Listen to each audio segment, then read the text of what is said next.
Yes, boss, how are you? I hope you are doing well. I am fine. I am also doing well. Let's get started. आपने मेरे को मेरा homework भेजा है, thank you so much. और जिन्होंने नहीं भेजा है उनको स्पेशल थैंक्स, क्योंकि मुझे फिर से मैं बता रहा हूँ मेरे को थोड़ी कॉपियाँ कम चेक करनी पड़ रही है, मैं रिलैक्स रहता हूँ। एनीवेज, मुझे खूब आराम कराओ क्योंकि आपको आराम करना है, ठीक है। कोई बात नहीं, स्टार्ट करते हैं आज का सेशन। देखो, होमवर्क को लेके मैं खिंचाई करता रहूँगा, क्योंकि ये पेपर है कि भाई 5 बार 6 बार 7 बार 8 बार कॉन्सेप्ट्स को जितनी बार रिवाइज करो, क्वेश्चन जितनी बार प्रैक्टिस करो। एंड मार्क माय वर्ड्स, हल्के में मत लेना कि इस टाइप का मैंने पहले कर रखा था, ये कर रखा था। जब एग्जाम में पेन पेपर लेके लगते हो ना, प्रैक्टिस काम आती है। प्रैक्टिस एक मीडियोकर स्टूडेंट को भी जीनियस बना देती है, मार्क माय वर्ड्स। एक छोटी सी बात, मैं मेरे टीचर कहा करते थे बचपन में कि lots of genius people combine together start a good work, where as a hard working person alone completes that good work. तो हार्डवर्क की इतनी इंपॉर्टेंस है कि जीनियस पीछे छूट जाते हैं और हार्डवर्क वाले आगे निकल जाते हैं। यस, आज हम शुरू करने वाले एक नया चैप्टर जिसका नाम है सर वैल्यूएशन ऑफ सिक्योरिटीज। अभी तक मैं मोटे मोटे तौर पे आपको बता सकता हूं कि हमारा फाइनेंस ऑलमोस्ट खत्म हो चुका है, तो क्लास एंड कर देते हैं आज। नहीं, रुको, अभी फाइनेंस खत्म हो चुका है। अभी 2 लेक्चर छोटे छोटे आपको और करने हैं वैल्यूएशन ऑफ सिक्योरिटीज के, एंड उसके बाद मैं कह दूंगा कि आप फाइनेंस के मास्टर हो चुके हो। अब आपको सिर्फ गेम खेलना है, अब आपको सिर्फ मैनेजमेंट करना है, अब आपको छोटी छोटी चीजें समझनी है। और इन दोनों चैप्टर्स में, मतलब टीवीएम का जो मैंने टॉपिक कराया है और जो मैं वैल्यूएशन ऑफ सिक्योरिटीज कराने वाला हूं अगले 2 लेक्चर में, इन दोनों लेक्चर में मैंने वो सारा कंक्रीट, जिसको कहते हैं ना, वो जो जीस्ट है ना पूरे सिलेबस का, कहीं ना कहीं उसकी जो आत्मा है ना, वो सब खींच लिया है यहाँ पे, ताकि तुम्हें इस लेवल पे तैयारी करते हुए कोई दिक्कत नहीं होगी आगे के चैप्टर्स में। यस, तैयारी करनी पड़ेगी, प्रैक्टिस करने पड़ेंगे, सैकड़ों सवाल सॉल्व करने पड़ेंगे, that's another thing, but your finance will be done, only management will be left. So guys, start करते हैं। Again this is going to be a very very hot chapter as far as your examination is concern. आप मान के चलो कि इसमें से 3 to 4 marks के लिए आप प्रिपेयर हो रहे हो। यस, ये छोटा चैप्टर देखने में लग रहा है, बट इसका impact through out the syllabus आपको देखने को मिलेगा। डायरेक्ट 3 to 4 मार्क्स, लेकिन indirectly it is omni present. Omni present मतलब भगवान की तरह सर्वव्यापी है, अचानक से उग आएगा कहीं भी और आप एक झटके में इसको सॉल्व करोगे। इसलिए ये चैप्टर आपको मैं पहले करा रहा हूं, ठीक है। बेस बिल्डिंग है, okay. Sir, valuation of securities में हम क्या करने वाले हैं, क्या चीजों को हम कंसिडर करने वाले हैं। देखो, एक कंपनी, जब ध्यान से सुनना, मैं बोलने जा रहा हूं आपको, जो एक कंपनी, कोई भी कंपनी है, इन्फोसिस है, रिलायंस इंडस्ट्रीज लिमिटेड है, टाटा है, टिस्को है, टेल्को है, जितनी भी कंपनियों को आप जानते हो, उसके पास फंड्स कहां से आते हैं, उसको बिजनेस में इन्वेस्ट करने के लिए फंड्स कहां से आते हैं। तो आपको पता है कि वो डिफरेंट सोर्सेज से फाइनेंस लेती है, कराती है। जैसे वो सबसे पहले आपके पास आती है, आपको कहती है भैया आप हमारे शेयर्स खरीद लो, जो पैसे आएंगे उन पैसों पे मैं आपको डिविडेंड दूंगा, मैं आपको इतना रिटर्न दूंगा। नहीं, डेफिनेट पीरियड के लिए ले लो, इनडेफिनेट पीरियड के लिए ले लो, ये सब बातें होती है ना। इक्विटी शेयर्स आप लेते हो, फिर आपको सर वो कंपनियां क्या करती हैं, बॉन्ड इश्यू करती हैं, डिवेंचर्स इश्यू करती हैं। फिर वो कंपनियां सोचती हैं कि नहीं यार, थोड़ा ना प्रेफरेंस शेयर इशू करते हैं। ऐसे प्रेफरेंस शेयर, उनको प्रेफरेंस शेयर इसलिए बोलते हैं कि उनको प्रेफरेंस होती है उनके होल्डर्स को, उनका डिविडेंड पहले दिया जाता है, इक्विटी वालों का बाद में। उनका तो भाई, इक्विटी वालों का तो ऐसा होता है, जो बचता खुचता है ना वो उनको दे देते हैं, या यूं कहो तो मालिक है ना, तो मालिक को तो सब कुछ मालिक का ही है, रिटेन्ड अर्निंग भी मालिक का ही है। बात समझ में आ रही है। छोटी छोटी बातें आपके दिमाग में डाल रहा हूं। तो वो वाइंड अप के केस में क्या होता है, अगर कोई एक कंपनी लिक्विडेट होने जा रही है, वाइंड अप होने जा रही है, तो भाई उसमें सबसे ज्यादा इक्विटी शेयर होल्डर बेचारा नुकसान में रहता है। लेकिन एक चलती हुई गोइंग कंसर्न होती है, तो इक्विटी वाले को सबसे ज्यादा फायदा होता है। अब हमें यह देखना यह है कि कोई सिक्योरिटी, कोई शेयर है, कोई प्रेफरेंस शेयर है, इक्विटी शेयर है, बॉन्ड है, डिवेंचर है, इसका आगे का कुछ प्लान दिया हुआ है, उसकी आज की वैल्यू क्या होगी। यहां बेसिकली हमें इस चैप्टर में क्या करना है, जो भी मिलेगा उसको करेंगे डिस्काउंट और उसको बताएंगे उसकी आज की औकात, प्रेजेंट वैल्यू निकालेंगे। क्या कैश इनफ्लो आने वाला है, एक पर्टिकुलर इन्वेस्टमेंट के अगेंस्ट क्या इनफ्लो आने वाला है, इसी की तैयारी करने वाले। एनपीवी निकालने वाले, किस रेट से आने वाला है, इंटरनल रेट ऑफ रिटर्न क्या होगा यहाँ पे, वो फाइंड आउट करने वाले। इफेक्टिव रेट ऑफ इंटरेस्ट क्या होगा, वो फाइंड आउट करने वाले। इस पूरे चैप्टर में हम ये सब काम करने वाले। लेकिन तरीका थोड़ा डिफरेंट होगा, इसलिए एक एक करके थोड़ा लिखते भी हैं, थोड़ा बातें भी करते हैं, क्वेश्चन भी उठाते हैं और समझने की कोशिश करते हैं। और कुछ क्वेश्चन आपको सॉल्व कराऊंगा, कुछ होमवर्क दूंगा, कुछ आप मेरे साथ पॉज करके सॉल्व करोगे पैरेलली जब मैं सॉल्व कर रहा होऊंगा, क्योंकि बहुत सारी चीज़ों को यहां हम मर्ज एंड मिक्स करने वाले हैं, ठीक है, और सारी बातें आपको समझ में आएंगी, डोंट वरी। चलो स्टार्ट करते हैं। सो गाइज, सबसे पहले अपनी कॉपी निकालिए और कॉपी में कुछ फंडे लिख लीजिए। पहले फटाफट कुछ फंडे चिपकाइए। फंडा नंबर 1, वैल्यूएशन ऑफ सिक्योरिटीज का फंडा नंबर 1। सर वैल्यूएशन के ना, सिक्योरिटीज के वैल्यूएशन के कुछ रूल्स हैं, तो पहले रूल्स से ही शुरू करते हैं, इधर उधर क्यों बातें करें। रूल्स ऑफ सिक्योरिटीज वैल्यूएशन, ठीक है। तो sir rule number 1 Noto. Sir मैंने बताया डिफरेंट टाइप्स ऑफ सिक्योरिटीज है, ध्यान से सुनना। तो डिफरेंट टाइप्स ऑफ सिक्योरिटीज है तो उनको हम वैल्यू भी डिफरेंटली करेंगे, उनका वैल्यूएशन भी हम अलग तरीके से करेंगे, ये तो कॉमन सेंस है, ठीक है। अब डिफरेंट टाइप्स कौन कौन से वो भी लिखाऊंगा, उनकी डिटेल दूंगा आपको, ठीक है।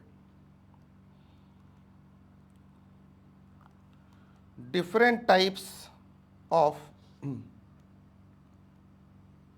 Securities are valued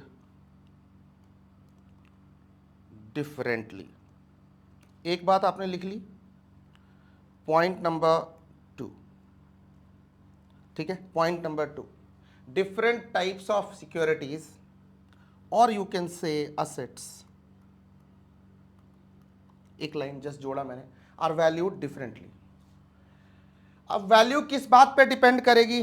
sir rule बहुत ही सिंपल है, वैल्यू निकालने के लिए फ्यूचर वैल्यू इस पे डिपेंड करेगा, ये क्या है, कितना है, किसका, बिकॉज इसी का हमें क्या करना है, मुझे जो दोगे उसको करूंगा मैं डिस्काउंट और उसको बताऊंगा उसकी आज की औकात। ये लिखना बहुत जरूरी है, लिख लो। Value is dependent upon the future value. So its current value is dependent upon the future value. वो कम है या ज़्यादा, आई डोंट नो, ये कम है, ज़्यादा है, प्लस में है, माइनस में है, क्या है, आई डोंट नो। बट इसी पे एक रूल है, रूल नंबर 3, ध्यान से सुनना ये वाला, और इसको जरा दिमाग में सोचना कि क्या ये होता है, अब तक जो पिछले चैप्टर में किया था ऐसा होता था क्या। Higher will be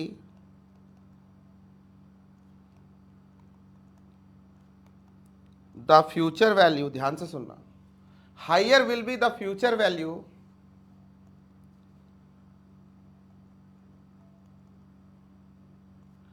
higher will be the present value and vice versa. पूरे चैप्टर में हम इसी को प्रूव करने वाले हैं। क्या आपको लग रहा है, अगर फ्यूचर वैल्यू ज्यादा होगी, हायर होगी, तो प्रेजेंट वैल्यू भी हायर होगी, ठीक है। रेट ऑफ, एक particular given rate of interest से एक टाइम पीरियड में, एक टाइम लाइन में इसको हम खींच के पीछे लाने वाले हैं। तो सर ये 3 रूल आपको सेट रखने हैं। अब इनको थोड़ा डिकोड करते हैं, ये 3 रूल पे बेस्ड होगा हमारा पूरा चैप्टर, इसलिए मैंने 3 रूल पहले आपको लिखवा दिए, ठीक है। और ये बात आपको समझ में भी आती है, क्योंकि टाइम वैल्यू ऑफ मनी में आपने डिफरेंट अमाउंट्स को डिस्काउंट एंड कंपाउंड करके सब देखा है, और चाहे एन्युटी का फैक्टर हो, करंट हो, रेगुलर हो, ऑर्डिनरी हो या ड्यू हो, फ्यूचर प्रेजेंट वैल्यू निकालना हो, आइदर ऑफ दीज, परपेचुइटी निकालनी हो, विथ ग्रोथ निकालनी हो, everything you have seen and you have derived from the through the formula, so you know that. Sir उसको 3, 4, 5 बार जरा रिवाइज कर लेना और उसके होमवर्क सारे कर लेना, प्रैक्टिस सारे कर लेना, जितने क्वेश्चन एटलीस्ट मैंने बताए हैं उतना कर लेना। आपको रेट ऑफ इंटरेस्ट सेट करना भी वहाँ सिखाया था, कौन सा नॉमिनल है, कौन सा है ना एडजस्टेड है, ठीक है, कहाँ रिस्क है, कहाँ इन्फ्लेशन प्रीमियम है, कैसे है, सब आपको पता है। दिमाग के बैक ऑफ द माइंड में रख के सोचना शुरू करना। अब सर हमारे पास ना फंडा नंबर 2, पहले कुछ फंडे लिखो फिर उनको प्रूव करेंगे। फंडा नंबर 2, फंडा नंबर 2 क्या है कि सर आपने अभी बोला था different type of securities are valued differently, तो सर ये डिफरेंट टाइप ऑफ सिक्योरिटीज बताना जरा। लिख लो, प्यार से लिख लो, लिखो types of securities and their features. जरूरी बातें उससे रिलेटेड मैं लिखवाऊंगा जो आपको प्रॉब्लम सॉल्विंग में हेल्प करेगी, ताकि हमें आगे डिस्कशन करना थोड़ा बेहतर लगेगा, आसान हो जाएगा। नोटो, सबसे पहले लिखो इक्विटी शेयर्स।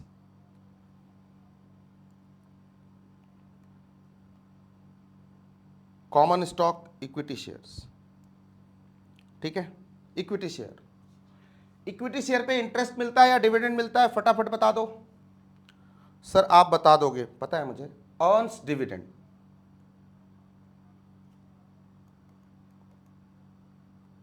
ठीक है। इक्विटी शेयर इशू किया जाता है, शेयर होल्डर्स को इशू किया जाता है। इशू करने के रूल पता है, अकाउंटिंग से सीख के आए होंगे, बताइए फटाफट, खुद ही नोट कीजिए। चलिए, equity shares are issued at, बोलो, पार। यस, से 100 रुपीज पे हमने इशू कर दिया, एट पार बोल दूंगा उसको, 10 पे किया एट पार कर दूंगा, ठीक है। फिर दूसरा तरीका है एट प्रीमियम, ये बातें तो पता होंगी। 110 पे इशू किया, रुपी 110 पे प्रीमियम बोल दूंगा। एट डिस्काउंट भी होता है क्या? यस सर होता है, 90 रुपीज पे इशू किया, ठीक है, इशू किया, ठीक है। इतनी बातें पता है। और एक बात और मेरी तरफ से जानकारी यहां पे जोड़ लो कि अगर इक्विटी शेयर नया इशू होता है, नया न्यू फ्रेश इशू है, फ्रेश, आज से पहले नहीं, पहली बार इशू हो रहा है कोई स्टॉक, कोई शेयर, तो कुछ खर्चे लगते होंगे, मतलब कुछ खर्चे लगते होंगे ना, बोलो ना, यस और नो। लगते हैं, ब्रोकरेज लगती होगी, कमीशन लगती होगी, बोलो ना यस और नो। प्लेटफॉर्म चार्जेज लगते होंगे, बहुत सारी चीजें, छोटे छोटे खर्चे होते हैं इशू करने के, उनको हम कहते हैं इशू चार्जेज या फ्लोटेशन कॉस्ट। लिखो, न्यू और fresh issue of equity shares invites, मतलब आमंत्रण देता है खर्चे को, क्या? A cost that is called flotation cost, flotation cost। आगे हम ब्रीफली रेफर करेंगे एफसी, ठीक है। इशू चार्जेज या फ्लोटेशन कॉस्ट, इसको कई नाम से जानते हैं, ठीक है, कई नाम से जानते हैं। मतलब क्या होगा, ये कॉस्ट इशू करने में लगेगा, मतलब 100 रुपए का इशू कर रहे हैं, 2 रुपए का खर्चा है, तो कितने पे उसको, कितना उसको मान के चलेंगे, नेट प्रोसीड्स कितना मान के चलेंगे, कंपनी को कितना आएगा?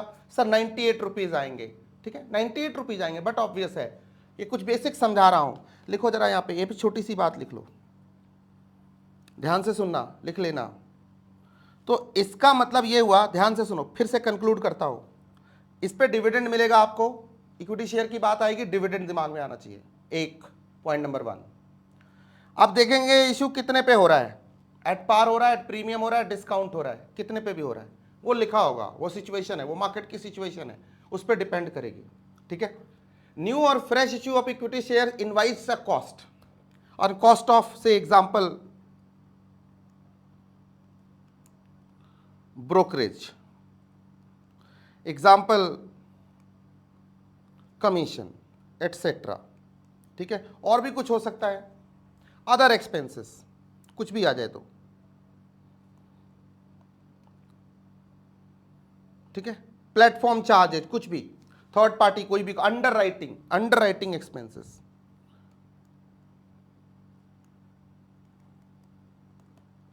यस, ये सब अकाउंटिंग का मैटर है, आप पहले पढ़ के आए हो, मैं आपको रिफ्रेश कर रहा हूं बस, ठीक है। फिर भी मैं नोट लिखवा दे रहा हूं ताकि कहीं किसी बच्चे के ध्यान से निकल जाए, यहां आके देख ले। तो सर ये फ्लोटेशन कॉस्ट हो गई, मतलब हर इक्विटी शेयर, जब फ्रेश इक्विटी शेयर इशू होता है, ओनली फ्रेश, ये देखो कॉस्ट ऑफ कैपिटल का चैप्टर करेंगे जस्ट इसके बाद, वहां भी काम आएगा, यहां भी जानकारी जरूरी है। पता नहीं किस क्वेश्चन में कुछ ऐसा लिखा हो, छोटी सी बात, और अपने को पता ही ना हो, मैं पहले ही बता रहा हूं, कई चैप्टर्स में यूज होगा, हम पहले ही उसको जानकारी हासिल करके चल रहे, ठीक है, यहीं पे वैल्यूएशन ऑफ सिक्योरिटीज में यहीं पे पढ़ के चल रहे, ठीक है। हाँ सर, अगर मैं बोलूं कि चलो हमको 2 रुपए का खर्चा लगा, 100 रुपए एट पार पे इश्यू किया, तो मेरा नेट प्रोसीड्स क्या होगा? Net proceeds is equal to, इस एग्जांपल में आप बोलोगे 100 माइनस 2, मतलब क्या था ये? Issue price minus flotation cost, और इश्यू प्राइस का मतलब क्या होता है? ये नेट, ये हमारा कैश इनफ्लो है,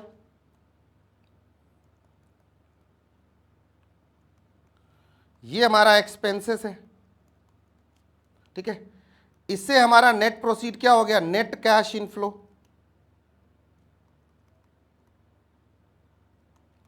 हमें तो 90-80 आया ना बॉस, कंपनी को तो 90-80 मिला ना, 100 मिला था, 2 खर्चे हो गए, खर्चे के हैं, तो 98 नेट प्रोसीड्स है। तो अब हम कैलकुलेशन कोई भी करेंगे फाइनेंस के अंदर 98 पे करने वाले, इसलिए मैंने एक चीज बता दी, ठीक है।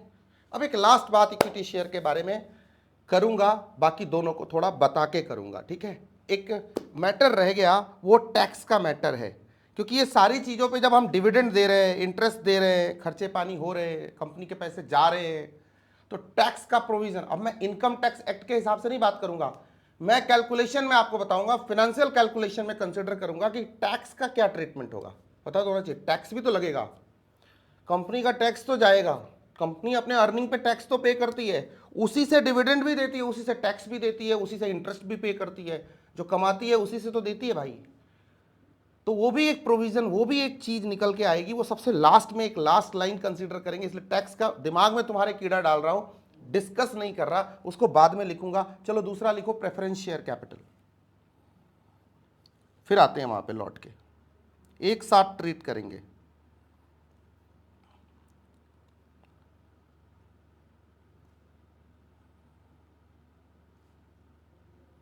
प्रेफरेंस शेयर्स, ठीक है।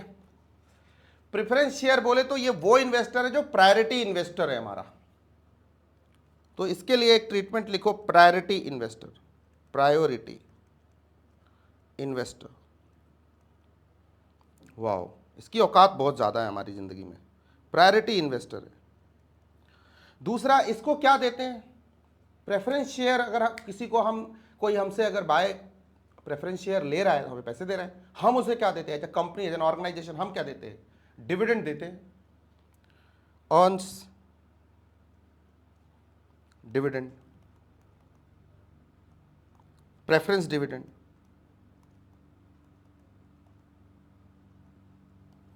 ठीक है। अच्छा, ये जो है ये फिक्स्ड होता है, वेरिएबल होता है, डिपेंड करेगा, क्योंकि ना ये जो हमारा प्रेफरेंस डिविडेंड है ये 2-3 टाइप का है, 2 टाइप का है, ये रीडीमेबल भी हो सकता है, इररिडीमेबल भी हो सकता है, ठीक है। इररिडीमेबल होता है, हो सकता है, हो सकता है, तो उसके हिसाब से डिविडेंड डिसाइड होगी, डिटरमाइन होगी। कई बार लोग कहते हैं रीडीमेबल प्रेफरेंस शेयर इंडिया में इश्यू होते, इररिडीमेबल नहीं होते, मैं प्रूफ दिखा सकता हूं, होते। कानून की किताबों में, एक्ट में, लॉ में क्या लिखा है आई डोंट नो, मतलब नो, बट उसके बारे में मैं चर्चा नहीं करूंगा, लेकिन मार्केट में क्या होता है वो मैं बताने को तैयार हूँ, होता है, उसके बारे में डिस्कशन नहीं करेंगे, that's not your cup of T, उसको छोड़ते हैं अभी। तो सर इतनी सी बातें इसके बारे में ध्यान रखो। यस, प्रेफरेंस शेयर में भी डिविडेंड जा रहा है, तो टैक्स के ट्रीटमेंट को लेकर के मैं यहां भी डिस्कशन करूंगा, इसका टैक्स ड्यू है, इसका भी टैक्स ड्यू है, इन दोनों के टैक्स की ट्रीटमेंट मैंने अभी ड्यू रखी है, लास्ट में एक एग्जांपल से दोनों को सम करूंगा। अब आ जाते हैं सर, तीसरा तरीका है सर इशू करने का, वो है हमारा सर डिवेंचर्स, डिवेंचर्स और बॉन्ड्स। इसके बारे में तो बहुत बातें कर चुके हैं, बहुत क्वेश्चन सॉल्व कर चुके हैं। एक सिंपल सी बात है, कंपनी को पैसे चाहिए, बॉन्ड इशू कर देती है, उस पर कूपन रेट होता है, पहले भी लास्ट टू लास्ट क्लास में बता चुका हूं, और उसकी एक मैच्योरिटी वैल्यू होती है, उस डेट पे वो सम प्लस आपको जो एन्यूटी, चाहे इवन या अनइवन कैश फ्लो जो भी मिल रहा होता है वो मिलता है at a given rate of interest, and that's it, ठीक है। हाँ, ये भी 2 तरह के हो सकते हैं, ये भी रिडीमेबल होगा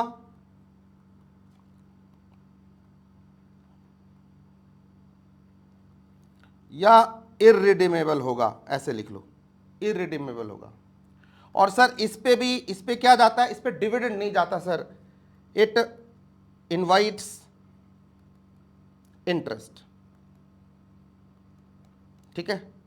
और सर इस पे भी टैक्स का ट्रीटमेंट होगा। अब देखना पड़ेगा कि तीनों केसेस में टैक्स की क्या सिचुएशन बनती है, क्योंकि जब आप इनकम एंड एक्सपेंडिचर खर्चे की बात करते हो तो टैक्स का एक फॉर्मूला रह जाता है, टैक्स की सिचुएशन रह जाती है कि टैक्स लगेगा कि नहीं लगेगा। अब कंपनी को यह डिसाइड करना है, ध्यान से सुनो, इतनी बातें नोट कर ली क्या, इतनी बातें नोट कर ली क्या, पॉज करके नोट कर लेना। ये 3 टाइप की सिक्योरिटीज हैं, इनका वैल्यूएशन करना है। वैल्यूएशन करने से पहले एक छोटी सी बात इन अकाउंट लेनी है कि मैं इक्विटी से पैसे रेज करूं, प्रेफरेंस से लूं या डिवेंचर से लूं, कंपनी के लिए कौन सा प्रॉफिटेबल है, मतलब किस तरीके से पैसे इकट्ठे करने चाहिए, सोर्स ऑफ फाइनेंस कौन सा बेहतर है, कौन सा बेहतर है। मुझे पता है बहुत सारे लोग कहेंगे सर इक्विटी शेयर्स इशू करो, सबसे बढ़िया तो वही है। कुछ कहेंगे सर प्रेफरेंस शेयर करो, कुछ कहेंगे सर लोन ले लो, long term short term loan ले लो, कुछ कहेंगे सर डिवेंचर्स इशू कर दो, कोई कहेंगे बॉन्ड इशू कर दो, लोन ही है ये सब, ठीक है।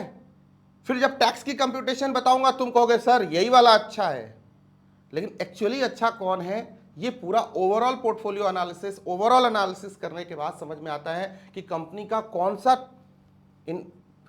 फंडिंग का प्रोफाइल बेहतर है, कौन सा कैपिटल स्ट्रक्चर, वर्ड यूज कर रहा हूं, कैपिटल स्ट्रक्चर कंपनी के लिए प्रॉफिटेबल रहेगा, बेहतर रहेगा। इसलिए वैल्यूएशन करने जा रहे हैं हम किसकी, तमाम तरह के सिक्योरिटीज की, शेयर्स की, क्योंकि हमें पता चलेगा कि हमें इन्वेस्टमेंट कहां से रेज करना चाहिए, इक्विटी से लेना चाहिए, प्रेफरेंस से लेना चाहिए या डिवेंचर से लेना चाहिए, बॉन्ड से लेना चाहिए। सर ये समय बताएगा, ये आपको अभी जज नहीं करना, अभी आपको न्यूज़ देख के, खबरें देख के नहीं बनाना, आपको अपने डेटा पे, फैक्ट एंड फिगर पे, कैलकुलेशन पे भरोसा करना है। और वो कैलकुलेशन अभी आप सीख रहे हो, ठीक है। इसलिए प्री जज मत करना कि फलां ने एक वीडियो में मैंने देखा था कि डेब्ट इज ऑलवेज बेटर क्योंकि वो टैक्स सेव कराता है, तो कर्जा ही ले लो। इन्फोसिस तो कर्जा ही नहीं लेता। अब यहां पे आपको एक लॉजिक दे रहा हूं, इन्फोसिस तो डेब्ट एकदम फ्री है, डेब्ट इक्विटी रेशियो ही उसका ऑलमोस्ट नेग्लिजिबल है। अब कोई सोचे, डेप्ट है ही नहीं, कर्जा ही नहीं उस कंपनी के ऊपर, वो इस पे विश्वास ही नहीं करते कि जी हम लोन लेके काम करेंगे, हम तो जी कैश रिच बनेंगे।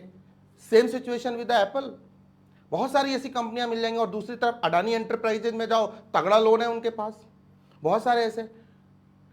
अंबानी ने अभी बोला है कि हम जियो को डेप्ट फ्री करने की कोशिश कर रहे हैं। अभी पूरा जो नया सीएफओ आया है वो पूरी तैयारी कर, मतलब हर कंपनी अपनी जरूरतों के हिसाब से अपने प्रोफाइल, अपना कैपिटल स्ट्रक्चर अपने तरीके से तैयार करती है। और ये सब टेक्निक सर यहां हम सीखने जा रहे हैं। चलो अब ये टैक्स वाला प्रॉब्लम सॉल्व करते हैं। तो एक एग्जांपल तुम्हारे सामने रखता हूं, बस तुम मुझे थोड़ा सजेशन देना, सलाह देना कि सब ठीक चल रहा है। देखो 2 कंपनियां हैं, मतलब केस स्टडी है हमारे सामने। ओके सॉरी, पहले तुम ये नोट कर लो भाई, ये पॉज करके नोट कर लो, नहीं तो तुम मेरी कंपनियों में बह जाओगे भावनाओं में। चलो बॉस, अब आप इसे पॉज करके नोट कर लेना। अब हम आगे बढ़ते हैं एक एग्जांपल के साथ और डील करेंगे इस पर्टिकुलर इशू को, और फिर हमें समझ में आएगा कि एक्चुअली हमारा सोर्स ऑफ फाइनेंस, तुम्हारे दिमाग में तो अभी चल रहा था बहुत कुछ सुनी सुनाई बातें और बहुत लॉजिक खुद के भी लगा रहे हो। इस एग्जाम्पल के बाद बताना चलो कि तुम्हें क्या लगता है। आओ करते हैं शुरू। देखो 2 कंपनियां हैं, पहले तो इसको एक हेडिंग दे दो, ऑफ कोर्स फंडा नंबर आई होप 3, ठीक है, फंडा number 3, payment of interest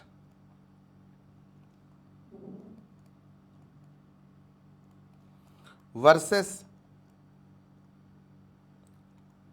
payment of dividend. कौन सा अपने लिए ना फायदे का धंधा है, कहां अपने लिए बेहतर अपॉर्चुनिटी है, कौन से सोर्स ऑफ फाइनेंस के साथ जाना चाहिए, ये डिसीजन लेने वाले हैं, ठीक है। ओके, उसके बाद चलेंगे core issue of valuation of securities के ऊपर। ये फंडा पहले रिजॉल्व कर लो, दिमाग को क्लियर कर लो बॉस।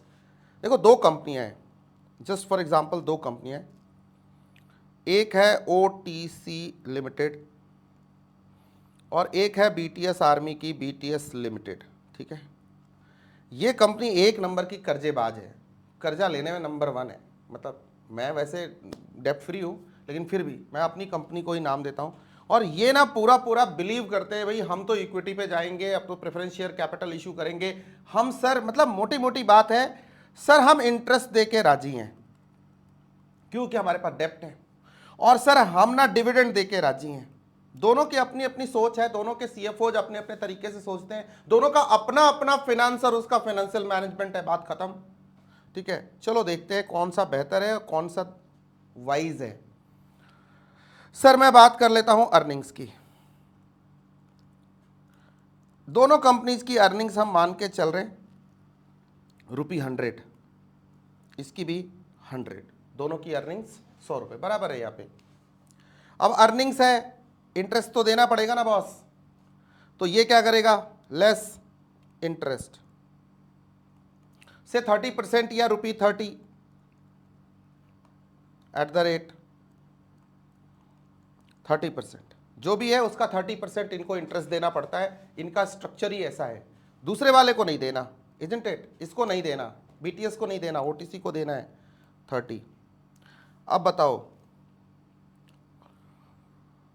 अर्निंग बिफोर टैक्स या अर्निंग आफ्टर इंटरेस्ट, जो भी कहना चाहो आप, ये अर्निंग कितनी है हमारे पास, इनके पास 70 है, इनके पास 100 है, क्योंकि इनको इंटरेस्ट देना ही नहीं था, अब इन्होंने दे दिया। अब चलो टैक्स की बात कर लेते हैं। अब टैक्स भी माइनस होगा इस अर्निंग्स में, अब टैक्स देना पड़ेगा @ से 30%, ये तो दोनों को देना है ना, इनको भी देना है, इनको भी देना है, टैक्स से छूट तो नहीं मिल सकती ना, आप इंटरेस्ट दो या डिविडेंड दो क्या फर्क पड़ता है, टैक्स तो देना है। सर इन्होंने दिया 30%, कितना दिया 21, इन्होंने कितना दिया सर, दिया 30। अब बताना जरा अर्निंग आफ्टर टैक्स कितना निकल के आया दोनों का। सर इसका आया 49 और इसका आया 70। वाओ, तो अभी तो ऐसा लग रहा है कि इसकी अर्निंग कम हो गई, इसकी ज़्यादा हो गई, इसको इंटरेस्ट पे करना पड़ता है। लेकिन एक दूसरी तरफ देखो जरा, दूसरा पिक्चर, इसको टैक्स देना पड़ रहा है 21 रुपये, इसको टैक्स देना पड़ रहा है 30 रुपये, मतलब इसको टैक्स से बचत हो रही है कितनी, ₹9 की बचत हो रही है, ये इसकी सेविंग है। और इसको ₹9 ज्यादा टैक्स पे करना पड़ रहा है, इसको एडिशनल बर्डन है 9 रुपीज का, और इसके लिए सेविंग है, सेविंग है, सेविंग है, कहीं ना कहीं रिफ्लेक्ट करेगा। पहले बात को पूरा कर लेते हैं। अर्निंग आफ्टर टैक्स के बाद अब डिविडेंड देंगे हम, लेस डिविडेंड। और आपको भी पता है डिविडेंड का मतलब क्या होता है, दो डिविडेंड होते हैं, प्रेफरेंस डिविडेंड और इक्विटी का डिविडेंड। प्रेफरेंस डिविडेंड है नहीं, इक्विटी डिविडेंड है, यहां पे तो है नहीं, इन्होंने तो डेप्ट से अपनी फाइनेंसिंग करी थी, और इसके पास 30 रुपीज है जो देना ही देना है भाई, 30 रुपए तो देना है। अब बताओ इनकम, अब सर देखोगे इसकी 49 है और इसकी 40 है, बताओ अब सोच के बताओ कि इन दोनों में से कौन सा ऑप्शन बेहतर है। अगर आपको डिसीजन लेना हो तो आप क्या चाहोगे, कर्जा लोगे, लोन लोगे, कर्जा ही कर्जा होगा, या इन्फोसिस की तरह सोचोगे नहीं नहीं कर्जे नहीं लेने भाई।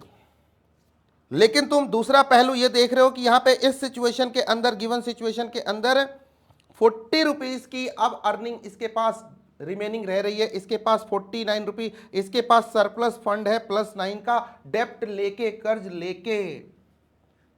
तो ये जो +9 आई है यहां पे क्यों आई है, क्योंकि यहां 9 रुपए इसने सेव किए हैं।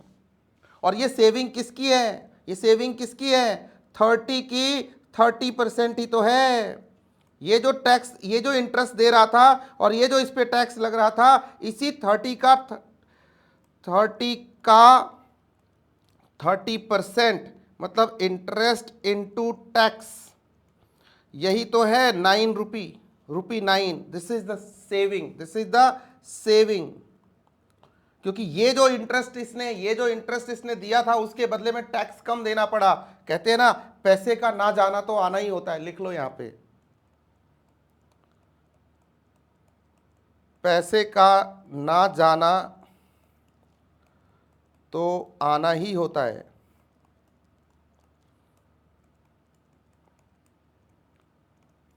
ये money not spent, money saved, money earned, सीधी सी बात है, सरप्लस दिया इसने। लेकिन ये यूनिवर्सल ट्रूथ नहीं है, मैं फिर बता के चल रहा हूं।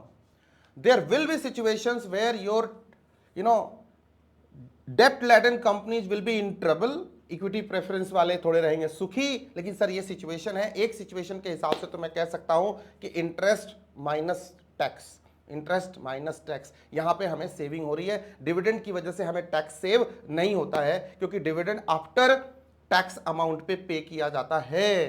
तो ये बर्डन है, लेकिन और भी डिफरेंट एस्पेक्ट्स हैं जिनसे कि चीजें बदलेंगी आगे, लेकिन एक प्रिंसिपल, एक फंडा यहां पे हमने सेट कर दिया। तो एक लास्ट में यहां पे नोट ले लो,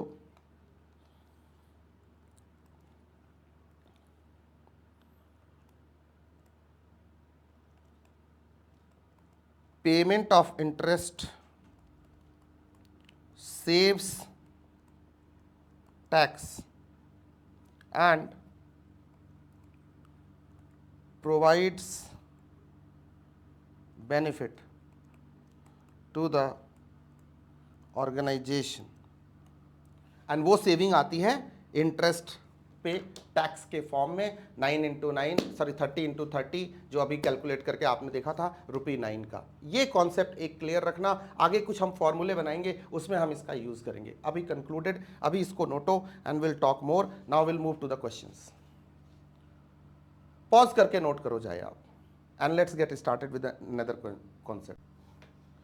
आई होप डन। पॉज करके बाकी नोट कर लेना। अब एक नया कॉन्सेप्ट सीखते हैं और इस पर एक क्वेश्चन सॉल्व करते हैं, एंड दैट इज फंडा कितना बताना जरा। फंडा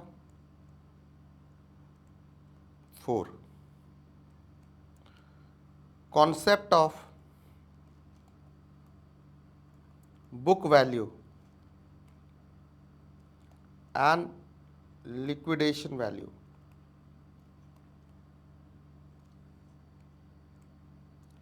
पर शेयर,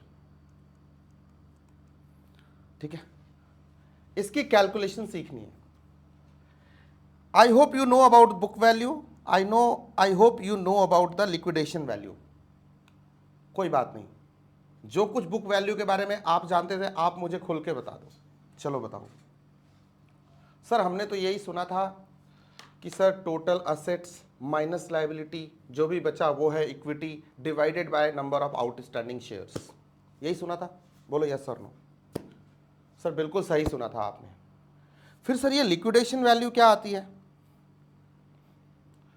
सर वो जो बुक वैल्यू पे था ना, वो book as per the book जो वैल्यू होती थी उस पे होती थी, और लिक्विडेशन वैल्यू जो मार्केट में जो वैल्यू लगती थी eight the time of liquidation, final value, उसमें घटाते थे सारी लाइबिलिटीज, प्रेफरेंस कैपिटल की भी लाइबिलिटीज, एंड सर जो बचता था उसको आउटस्टैंडिंग शेयर से डिवाइड करते थे, वो लिक्विडेशन वैल्यू होती है। सर ये अकाउंटिंग में आपने पढ़ा होगा, ठीक है, कोई बात नहीं। एक क्वेश्चन देखो पहले और फिर इसके साथ हम बात करेंगे क्या होती है। क्वेश्चन नंबर आ जाओ, एक आपकी बुक में है क्वेश्चन नंबर 8, प्रॉब्लम नंबर 8। ये देखो, ये बड़ा सिंपल सा क्वेश्चन है। ये हमारे एक पास्ट ईयर के आए हुए क्वेश्चन से मैंने ये सेट किया। ये क्वेश्चन थोड़ा सा डेटा मॉडिफाई किया, अपने तरीके से सेट किया, ध्यान से सुनना, बहुत बढ़िया क्वेश्चन है। हम पढ़ने जा रहे हैं वैल्यूएशन ऑफ इक्विटी और of course definite period, constant dividend, equal cash flow, but उससे पहले ये वाला टॉपिक करते हैं। CNP limited balance sheet shows total assets of 60 lakhs। Total asset क्या है as per the balance sheet, as per the books of the accounts of the company कितना है 60 lakh. Total liability and preference stock of ₹45 lakh. Total liability and preference stock दोनों मिलाकर के कितना है, दोनों कंबाइंड टुगेदर कितना है 45 lakh. And 1000 shares of the common stocks outstanding, मतलब total number of shares out, paid up share capital मतलब इशूड शेयर कैपिटल, जो आपसे मैं बात कर रहा हूं, ऑथराइज्ड की बात नहीं कर रहा। इतने शेयर आउटस्टैंडिंग शेयर्स हैं। 3 डेटा मिल गया आपको, एक असेट मिल गया, लायबिलिटी मिल गई total including preference stocks, and your number of shares मिल गए। CNP found on investigation that it could obtain only 52,50,000 if it sells its assets in the market today। अभी सेल्स वैल्यू मिल गई eight the time of liquidation. Calculate the book value and liquidation value of common stock. अब आपको clear हो गया, जितने भी concept पढ़े थे आज उसको क्लियरली यहां पे इंप्लीमेंट कर सकते हो। इस क्वेश्चन को सॉल्व करो, मैंने इसका कोई आंसर नहीं दिया हुआ है, आपको 2 चीज बतानी है इस क्वेश्चन में, book value per share BVPS, liquidation value per share जरा निकालो, आप खुद से निकालो, खुद का दिमाग लगाओ। अभी फॉर्मूला आपको दे दिया है, मैं इसके नोट भी लिखा दूंगा, इसका सॉल्यूशन भी दे दूंगा, ठीक है। चलो फटाफट आप करना शुरू करो, मैं आपके साथ पैरेलली कर रहा हूं, आप पॉज करके करेंगे प्लीज, ठीक है। यहां से डेटा पिक कर लेते हैं। Problem number 8 of your book. सबसे पहले सर, इसको लिखने से पहले आप एक नोट ले लो, बनाने से पहले, that is on book value. Book value is equal to total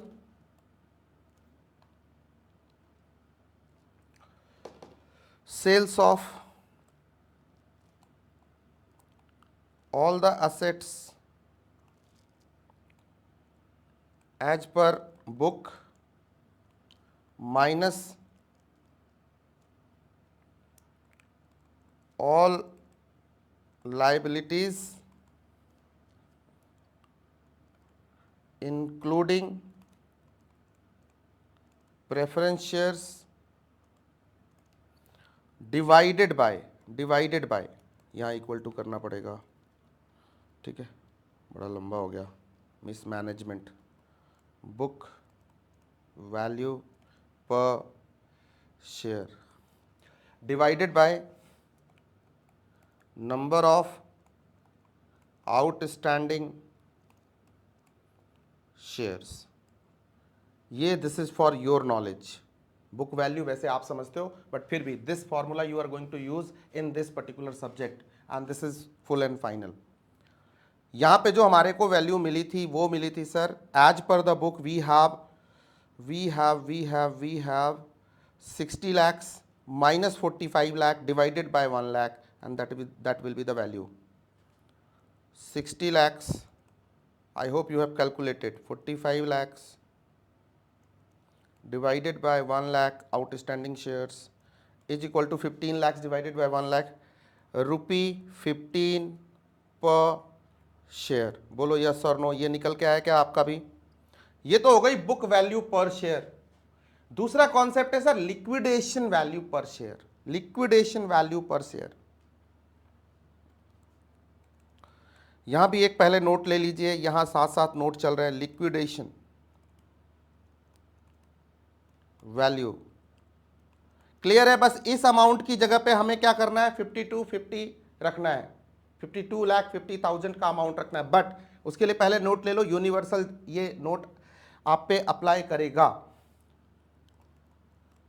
actual amount per share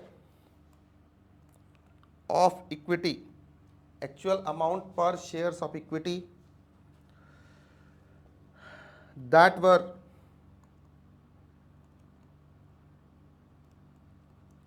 received at the time of liquidation, at the time of liquidation, or when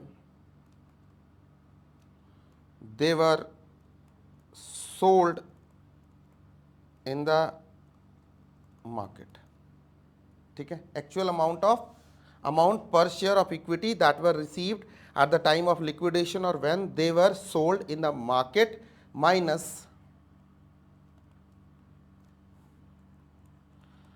all the liabilities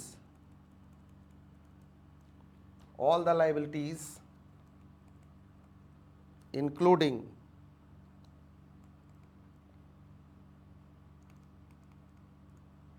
preference shares. This is what it is, please note it. ये छोटा सा note करो और उसके बाद फिर आप वो सॉल्व कर दो। दूसरा वाला वो आप खुद ही कर दोगे। Liquidation value per share is equal to 60 lakhs minus 45 lakhs divided by 1 lakh, not 60 lakh, sorry 5250।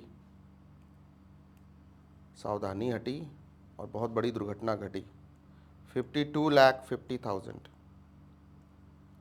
It means 7,50,000 divided by 1 lakh is equal to, बताओ भाई, 7.5 पर शेयर. तो now you learn two concepts, one is book value, one is liquidation value per share, and that's it. इसको नोटो, then will talk more. ये बहुत ही simple सा फंडा था, एक बार और रिवाइज करा देता हूं. देखो सिंपल सी बात है, we have been given with the book value of all the assets, the book price जो भी as per the balance sheet जो भी हमारे पास असेट्स हैं. We have been given about the liabilities that whatever we have, we know about the number of outstanding shares. इसका दूसरा formula भी होता है, अगर हमारे पास इक्विटी दिया होता तो share holders equity minus of course preference stock divided by number of outstanding shares. एक फॉर्मूला और होता है, वो जब जरूरत पड़ेगी जब हम यूज करेंगे. अभी के लिए this is the right formula. तो इसको अगर हमने किया तो बुक वैल्यू पर शेयर हमारे पास आ गया.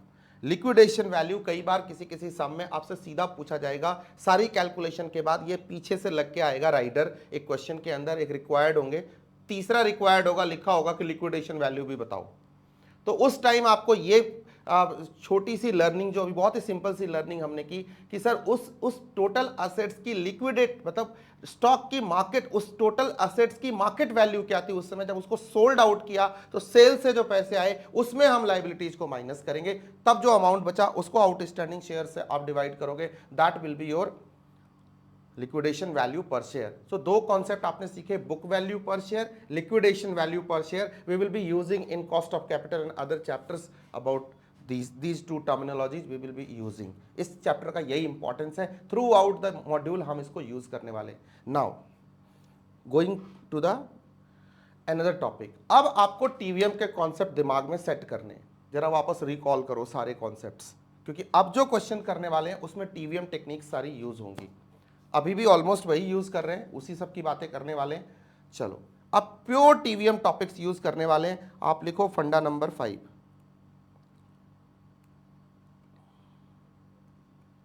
ठीक है, valuation of equity, definite period,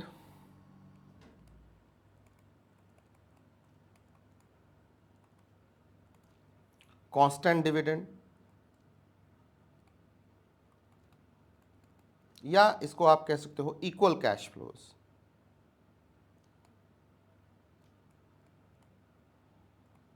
ठीक है, दिस इज द कॉन्सेप्ट. अब जरा इस चीज को जरा इमेजिन करो on the timeline. Equity infinite भी हो सकती थी, परपेचुटी वाला कॉन्सेप्ट भी लग सकता था, बट यहां पे राइडर दूसरा लगा हुआ है. आपको इमेजिन करना है टाइमलाइन के ऊपर. This is what I am going to tell you. Equity है, डिविडेंड, इक्वल डिविडेंड कॉन्स्टेंटली मिलेगा, इक्वल कैश फ्लो कॉन्स्टेंटली मिलने वाला है. हो सकता है जब मैं इसको 5वें 6ठे या 7वें साल में सेल करूं तो कुछ वहां भी मिलने वाला है. फिर हम वैल्यूएशन कैसे करेंगे? 0 year, 1 year, 2 year, 3 year, 4 year, 5 year. हर साल से फॉर एग्जाम्पल हमें मिल रहा है ₹10 डिविडेंड मिल रहा है, ₹10 फिक्स डिविडेंड मिल रहा है, ₹10 इक्वल डिविडेंड मिल रहा है. आपको नहीं लग रहा ये एन्युटी है? बोलो यस और नो. और फाइनली जब मैंने इसको सेल किया इन 5th year I am getting से ₹100. तो आपको नहीं लग रहा कि इस पे तो एन्युटी की प्रेजेंट वैल्यू आएगी, एन्युटी की पीवी ऑफ एन्युटी रेगुलर या ऑर्डिनरी आएगी नंबर 1, और इस पे सर नॉर्मल पीवी आएगा 5 इयर्स का at the given rate of expected rate of return होगा से एट द रेट 12%. तो ये 12% से डिस्काउंट होगा 5 साल प्रेजेंट वैल्यू. ये एन्युटी फैक्टर पीवी ए निकालेंगे हम, फैक्टर होगा सर 5 इयर्स का 12% के रेट से, इसकी निकालेंगे PV. That will be my cash inflow. और आउटफ्लो इन्वेस्टमेंट क्या था वो तो सर यहां पे पता चलेगा. ठीक है, वो तो कोई इन्वेस्टमेंट रही होगी, वो एक्स अमाउंट जो भी है वो हमें पता चलेगी. सर उसको फिर मैच करेंगे, देखेंगे क्या बनता है. This is the sum, this is something that is going to happen. तो अब दिमाग में क्लियर हो गई होगी कि इस क्वेश्चन में क्या मिलने वाला है और हम कैसे सॉल्व करने वाले। मतलब annuity and present value, annuity factor and present value interest factor दोनों को मर्ज करने वाले, पीवीएएफ पीवीआईएफ को दोनों को जोड़ने वाले, तब जाके इसका हमें सॉल्यूशन मिलने वाला है। मिक्स्ड स्ट्रीम है ये, एक तो कांस्टेंट है और एक फिक्स्ड है, लमसम है। ठीक है, चलो देखते हैं क्वेश्चन नंबर, आते हैं फंडा क्वेश्चन नंबर कितने पे, क्वेश्चन नंबर 9 पे आते हैं साहब। बहुत ही सिंपल सा क्वेश्चन है, कुछ भी नहीं है। देखो HBL वाला, Pratham wants to buy shares of HBL power system, buy कर लो भाई, गुड, मैंने भी खरीद रखे बहुत सारे, बहुत प्रॉफिटेबल है, 179% के स्पीड से ग्रो कर रही है जब से लिया है। सी इंटेंड्स टू होल्ड दो शेयर्स फॉर प्रथमा, अच्छा 6 years during which she expects to receive an annual dividend of ₹5 per share। 5 रुपए का एनुअल डिविडेंड एक्सपेक्टेड है, कुछ भी नहीं दिया हुआ है, इसका मतलब eight the end of the year है। ठीक है, समझ रहे हो मेरी बात। अगर एन्युटी डिफाइन करके नहीं लिखा हो, नहीं लिखा हो कब मिलेगा, during the year, past year, at the beginning of the year, आप मान के चलोगे at the end of the year है। According to her estimation she can sell these shares after 6 years for ₹85 per share. उसको पता है कि 85 रुपए का लमसम वन टाइम सेल हो जाएगा after 6 years। Her required rate of return is 12% per annum. Sir उसकी जो एक्सपेक्टेशन है वो 12% है रिक्वायर्ड रेट ऑफ रिटर्न। ठीक है, calculate the current market price of HBL power system. अब इस पर्टिकुलर शेयर का आज का वैल्यू, आज की मार्केट शेयर बताओ कितना पे लेना चाहिए, कितने पे लेना चाहिए अगर ये कंडीशंस लगी हुई हैं। चलो इसको कैलकुलेट करते हैं, मुझे क्यों कर रहे हो, खुद से करो यार, क्या बात कर रहे हो, खुद से करो, बहुत ही सिंपल है ये, कुछ करना ही नहीं है इसके अंदर, बहुत ही सिंपल है। चलो करते हैं problem number 9। Problem number 9,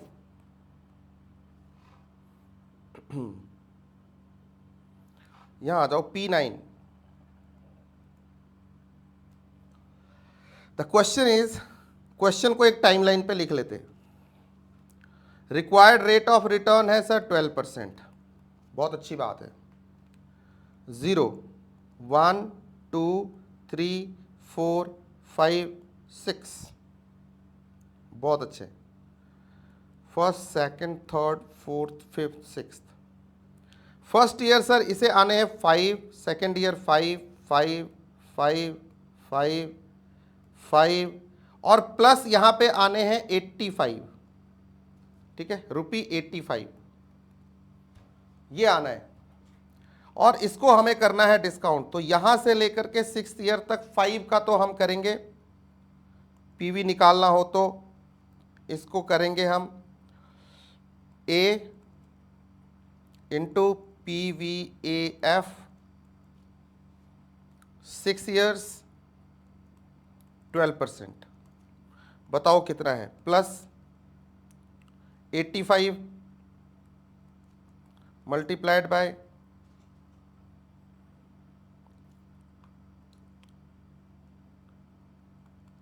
PVIF 6 years 12%। ये कैलकुलेट करके मुझे प्लीज दीजिए। आप फॉर्मूला भी लगा सकते हो, आप टेबल पे भी जाके, आपको आपके सम में, आपके एग्जाम में ये चीज दी हुई होगी। और अगर नहीं दी हुई, अगर मान लो कोई MCQ है उधर नहीं मेंशन्ड है, तो क्या करोगे, तो फॉर्मूला लगाओगे। एन्युटी का फंडा क्या होता है, इसको सॉल्व करना तो आसान हो गया बॉस। 5 इंटू PVAF, जो भी फैक्टर आता है बोलो कितना आता है, कैलकुलेट करके दो। 4 पॉइंट समथिंग आएगा, 4 पॉइंट समथिंग। ठीक है, प्लस 85 इंटू, बहुत ही सिंपल है, कैलकुलेट कर लेते हैं। 1 डिवाइडेड बाय 1.12, 1 2 3 4 5 6 एंड GT कर दो इसका। तो सर कितना आ गया, 4 पॉइंट फैक्टर आ गया 1114। सर मल्टीप्लाइड बाय कर दो ना इसी से 5। सर कितना आ गया ये, 20.557 प्लस 85, जो 6 वाला फैक्टर था जिसके पहले GT किया था वो वाला एज इट इज लेना था। 1 divided by 1.12 1 divided by 1.1 1 2 1 2 3 4 5 6 point 85 point multiplied by 0.50663 is equal to बताना टोटल। मेरे हिसाब से आएगा ये आएगा 20.55 प्लस ये इसका आएगा 43 पॉइंट समथिंग 43.06 टोटल मिला के आपका आएगा 63.618। This is the answer. ठीक है, अगर ये भी नहीं जमता, ये वाला तो ठीक है, ये तो ऐसे ही आ जाएगा। एक हो सकता था कि आप पूरा एकदम शुरू करो 5 divided by 1.12 to the power 1 plus 5 divided by 1.12 to the power 2 blah blah blah 6th year तक आओ। 5 प्लस 85 क्योंकि यहाँ 2 हो गए ना, 5 प्लस 85 1 बाय 1 करो सारे को। ठीक है, एक तरीका ये भी हो सकता था, ये डिटेल टेक्निक हो सकती थी। ऑल्टरनेटिव 2 सॉल्व करो, सारे टेक्निक आपको पता होना चाहिए। Divided by 1.12 to the power 6, this is how you can solve, answer will be the same. You have alternative 3 also. What is that alternative? अब आ जाओ तुम फॉर्मूले का गेम खेल लो। फॉर्मूला क्या कहता है सर? Present value is equal to a. Sir सबसे पहले 5 रुपए वाला एन्यूटी का फॉर्मूला लगा दो, 1 plus i to the power n जो भी है, -1 divided by i multiplied by 1 plus i to the power n plus 85 जो भी है, lump sum amount 85 divided by 1.1 plus i to the power 6। इस फॉर्मूले को सॉल्व कर दो, you will again get the 63.618। अब तीनों से सॉल्व करके देखना, कोई बात नहीं है, अभी कोई नहीं, अभी प्रैक्टिस है ना। हाँ साहब, एक क्वेश्चन क्लियर, डाउट क्लियर। ठीक है, तो इस तरह से प्रथमा को आज की करंट मार्केट प्राइस पता चल जाएगी अपने उस पर्टिकुलर इक्विटी शेयर की, जिसकी उसको 85 रुपए पे सेल करने की एक्सपेक्टेशन है, 5 रुपए का डिविडेंड हर साल मिलने का उसको अनुमान है, और साथ ही साथ 12% का एक्सपेक्टेड रेट ऑफ इंटरेस्ट है। ठीक है, this is what it is. Sir इस तरह से हम लेते हैं फाइनेंशियल डिसीजंस। ठीक है, this is how we are going to take decisions. कि अब बताओ 63 रुपया 63.618 हमारे पास है, अब बताओ इसको बाय करूं, इसको बाय ना करूं, वो बात की बात है। ऐसे क्वेश्चन भी हमारे सामने आएंगे। यस, एक यहां पे नोट ले लो, जो मैंने आपको वर्बली बोल दिया था, लिखवाया नहीं था, आप नोट कर लो। Note, in case it has, in case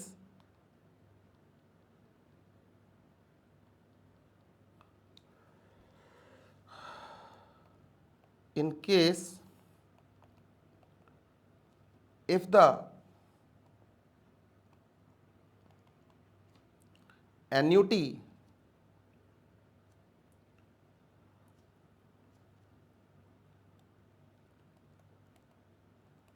timing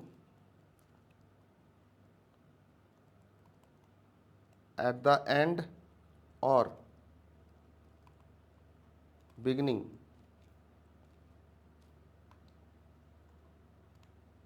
of a period, जरूरी नहीं कि ईयर ही हो, a period is not mentioned in the question, consider it as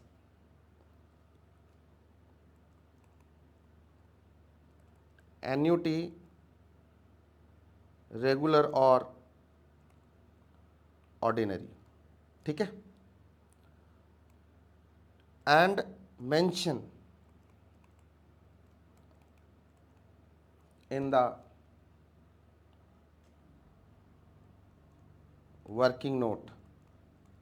assumption के तौर पे इसको मेंशन करो। अगर क्वेश्चन के अंदर ना लिखा हो कि एन्यूटी मिल रही, लिखा है सिर्फ एन्यूटी, 5 रुपए की एक्सपेक्टेशन है उसे हर साल, नहीं लिखा eight the end of the year और बिगिनिंग ऑफ द ईयर, कुछ भी क्लियर नहीं है। इस केस में आपको एन्यूटी ऑर्डिनरी या रेगुलर ही लेके चलना है। 99% टाइम यही होता है। ठीक है, क्योंकि जो आप सिक्योरिटीज का वैल्यूएशन कर रहे हो इसके अंदर 99% यही होगा, unless until it has been given कि ये कब आ रहा है कब जा रहा है, आपको क्लैरिटी नहीं है। ठीक है, क्लैरिटी है अगर वो दिया हो क्वेश्चन में तो ठीक है, नहीं दिया तो एन्युटी रेगुलर लोगे और इस अजम्पशन को आप मेंशन कर दोगे, considered it as annuity regular at the end of the year वाला। ठीक है, डन सर। कुछ भी नोट करना है प्लीज नोटो, देन विल प्रोसीड। ये तीनों टेक्निक से आप सॉल्व करके इसको देखोगे। प्लीज पॉज करो, पहले सॉल्व करो, तीनों से आंसर निकालो, 63.618 मैच करो, तब अगले क्वेश्चन पे जाना। चलो, I hope you have noted. अब आ जाओ नए क्वेश्चन की तरफ चलते हैं। एक नया कॉन्सेप्ट लिखो आप। फंडा नंबर कितना है, 5 या 6? बताओ भाई, फंडा नंबर 6।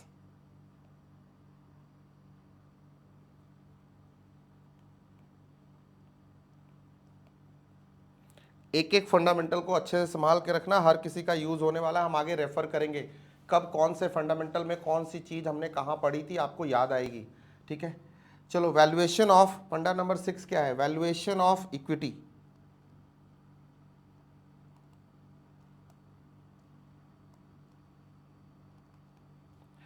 डेफिनिट पीरियड,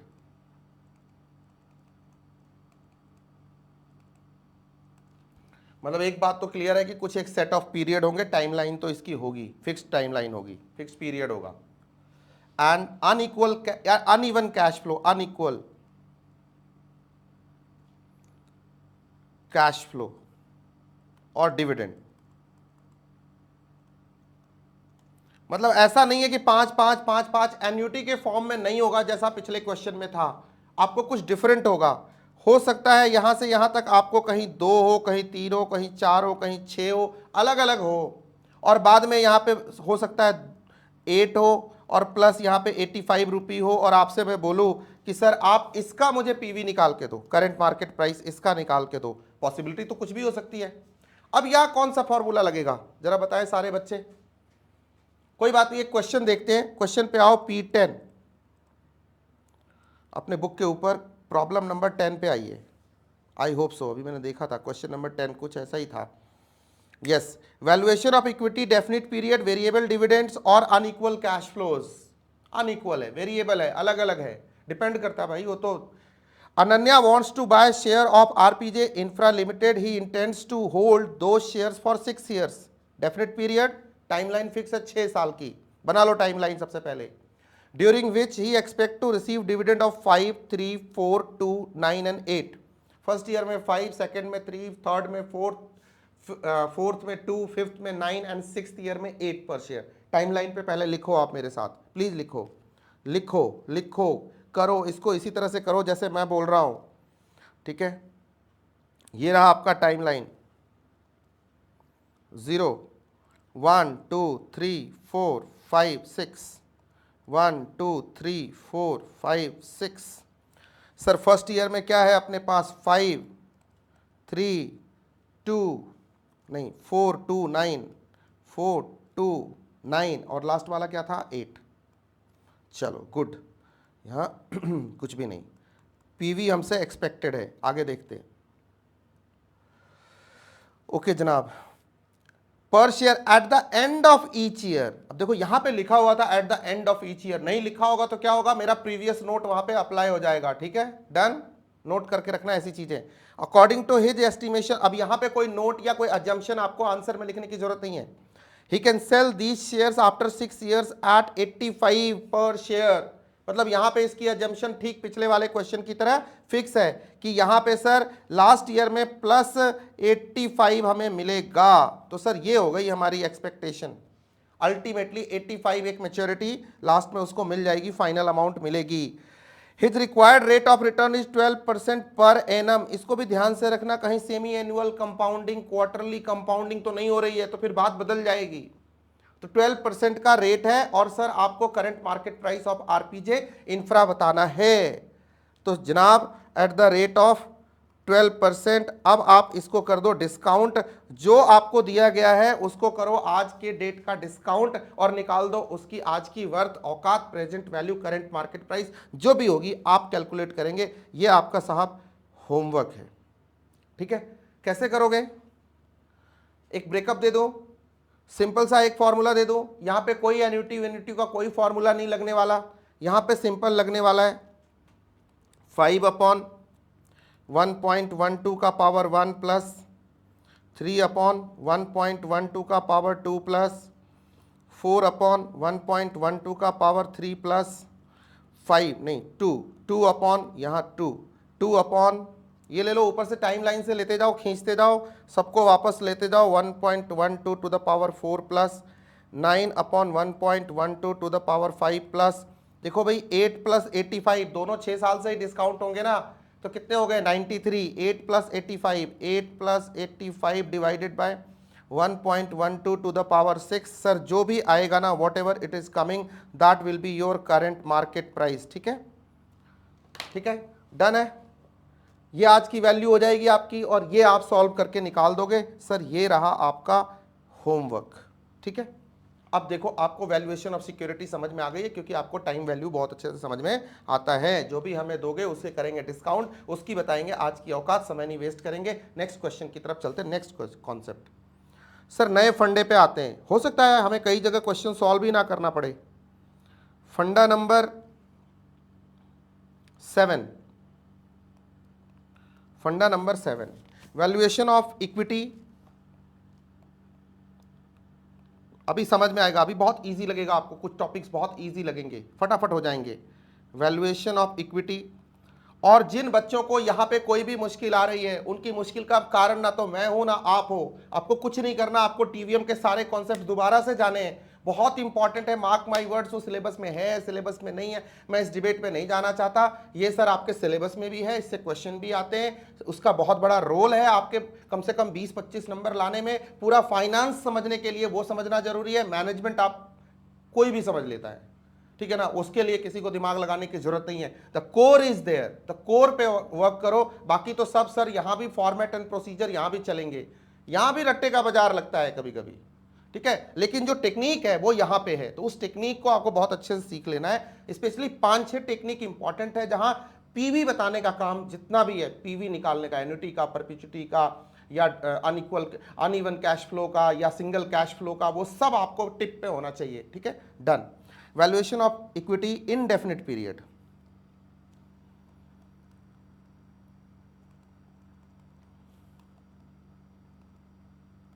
इक्वल और कांस्टेंट डिविडेंड, या इसी को बोल दो इक्वल कैश फ्लो। ठीक है, ये है सर कॉन्सेप्ट। अब सर इस कॉन्सेप्ट को जरा डिकोड करो, आप खुद से डिकोड करो, मुझे बोलने से पहले डिकोड करो मित्र। हाँ, ज्ञान बांटते हो बहुत, यहाँ भी ज्ञान बांटो।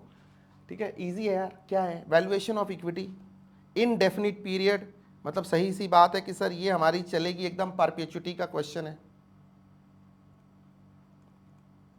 ठीक है सर, मिलता जाएगा मिलता जाएगा मिलता जाएगा। सर 2 ही रुपए मिल रहा है मान लो पर साल, तो सर मिलता जाएगा ना अनंत काल तक। एक रेट ऑफ इंटरेस्ट होगा, रिक्वायर्ड रेट ऑफ रिटर्न होगा से 10%। ठीक है, टाइम की अपने को टेंशन नहीं है, इसकी पीवी बतानी है। Sir perpetuity, PV of perpetuity क्या निकाला था? इक्वल कैश फ्लो का। आप बता दो। नो ग्रोथ, कुछ भी नहीं है, सिंपल है। तो सर A/I था। जो भी अमाउंट हमें दोगे, जो भी मिल रहा था उसको सर जिस रेट से मिल रहा था उसको डिवाइड कर देंगे। पूरा डेराइव करके सर डेरिवेशन दिया था, कॉमन रेशियो, ये रेशियो वो रेशियो सब सॉल्व करके दिया है सर। वही फंडा लगेगा। सर क्या होगा यहाँ पे? कुछ भी नहीं होगा सर। 2/0.1 A/I का फॉर्मूला लगेगा। जो भी आएगा सर वही हमारा पीवी है। क्वेश्चन नंबर, प्रॉब्लम नंबर 11, ये देखिए मित्र, ये आपका होमवर्क भी रहेगा, लेकिन आप मेरे साथ एक बार रीड कर लीजिए, तसल्ली कर लीजिए। ठीक है, देखो आओ क्वेश्चन नंबर 11, ये देखो। Radhika wants to buy shares of Tata, पहले भी पढ़ा चुका हूं ये क्वेश्चन, पहले भी करा। Tata Power two she intends to hold दो share forever. She expects to receive dividend of 5 per share every year, 5A। her required rate of return is 12%. calculate the current market price of Tata Power। बस simple सी बात है, 5 divided bye 0.1 कर लेना। चलो ये भी फंडा क्लियर है, ऐसा कहीं भी दिखेगा फटाक से लगाओगे। अब ग्रोथ वाला भी कर ले। चलो रुको, अभी पहले सिंपल सिंपल लग रहा है, अभी आएंगे, अभी ट्विस्ट एंड टर्न वाले भी आएंगे, अभी मजेदार क्वेश्चन भी आएंगे। आओ जी, फंडा नंबर 8,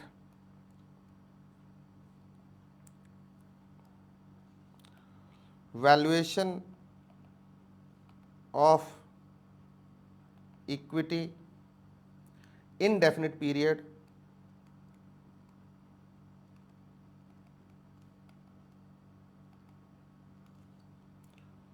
growing dividend.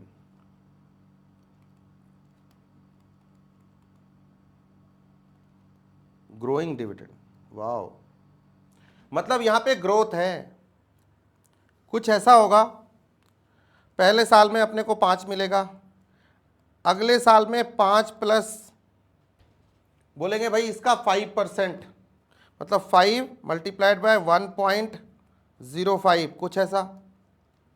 फिर अगले साल में जो भी आएगा उस पर प्लस 5%, ऐसे करके ये आपकी बढ़ती चली जाएगी, तो एन्यूटी नहीं रह जाएगी। जो आपको सम मिल रहा था वो growing growing growing growing perpetuity with growth, growing perpetuity, isn't it, ये होने वाला है। और ऑफ कोर्स यहाँ पे कुछ एक मैच्योरिटी वैल्यू भी मिलेगी जो भी होगी, और फाइनली हमें इसका बताना है पीवी, नहीं मैच्योरिटी वैल्यू क्या, इनफिनाइट है, सॉरी इनफिनाइट है, ये मिलता जाएगा पूरी लाइफ के लिए, नो मैच्योरिटी, ऐसी सिचुएशन होगी, सॉरी इनफिनाइट है, इनडेफिनिट पीरियड के लिए है, यही चीज परपेचुइटी विथ ग्रोथ। फॉर्मूला आपको क्लियर है क्या था sir, A upon I minus G, यही था ना, दिस वॉज द फॉर्मूला, यही लगाना है, यही क्वेश्चन है, बस सिंपल सी बात है। एक question low, question number P12, 13 and 14, ठीक है, आपको खुद से सॉल्व करने की कोशिश करनी है। यहां पे अब आपको क्वेश्चन मिलेगा अच्छा वाला, जिसका यूज हम करने वाले, और इस पे 2-3 क्वेश्चन है आपके बुक के अंदर, तो जरा दिल थाम के बैठिए और सॉल्व करते हैं जरा। आइए क्वेश्चन नंबर 12 पे आइए, प्रॉब्लम 12, प्रॉब्लम नंबर 12, ये वाला,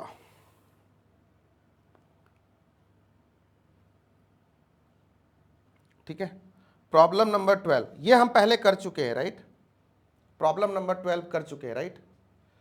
जब मैं आपको परपेचुइटी विथ ग्रोथ करा रहा था टीवीएम में, तभी करा दिया था, और आपका ये होमवर्क भी रहेगा, आप इसको रीड करके खुद करने की कोशिश करेंगे, फॉर्मूला वही है, कुछ करने की जरूरत है नहीं। आ जाओ प्रॉब्लम नंबर 13 के ऊपर, जो आपको होमवर्क दिया था, आई होप कि आपने करने की कोशिश करी होगी, बट 90% लोगों से ये क्वेश्चन शायद उल्टा पुल्टा कुछ हुआ होगा, कुछ क्लियर नहीं हुआ होगा, कुछ बातें रह गई होंगी, कुछ बातें घूम गई होंगी। यहाँ बहुत सारे कॉन्सेप्ट आपको इस क्वेश्चन पे पढ़ाने वाला हूँ, जरा ध्यान से पढ़ो इस क्वेश्चन को, और फिर एक एक चीज़ डिकोड करते हैं, बहुत बहुत बहुत पेशेंस के साथ, प्यार से पढ़ना इस क्वेश्चन को। इस क्वेश्चन में 4 बड़े कॉन्सेप्ट छुपे हुए हैं, ठीक है, अभी बताता हूँ। पहला, मतलब ऐसा कहते हैं ना कि दिलदार क्वेश्चन, पहला टक्कर का क्वेश्चन मिला है जिसको क्रैक करने में मजा आएगा। Tata Motors common stock just paid it's annual dividend, just paid, underline, just paid, underline, सारे बच्चे जस्ट पेड, अंडरलाइन। मुझे पता है आपने ये चीज मिस करी होगी। 1.80 पर शेयर, क्वेश्चन को बहुत ध्यान से पढ़ना है। Just paid, the required rate of return of common stock is 12%, ठीक है, ये ठीक है। Estimate the value of the common stock under each of the following assumptions about the dividend.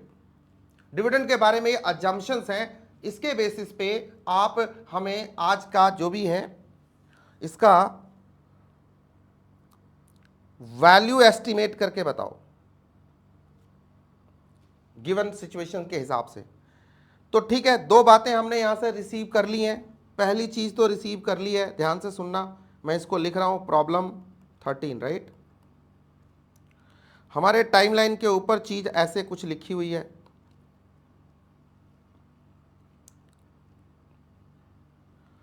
कि सर जस्ट पेड, मतलब 0 ईयर की बात कर रहा हूं, इसका जो डिविडेंड पे किया है टाटा मोटर्स ने 1.80 पे किया है। आगे क्या होगा I don't know, 1 2 3 4 and so on, अभी आगे देखते हैं। ये चीज टाइमलाइन पे बना लेना आप।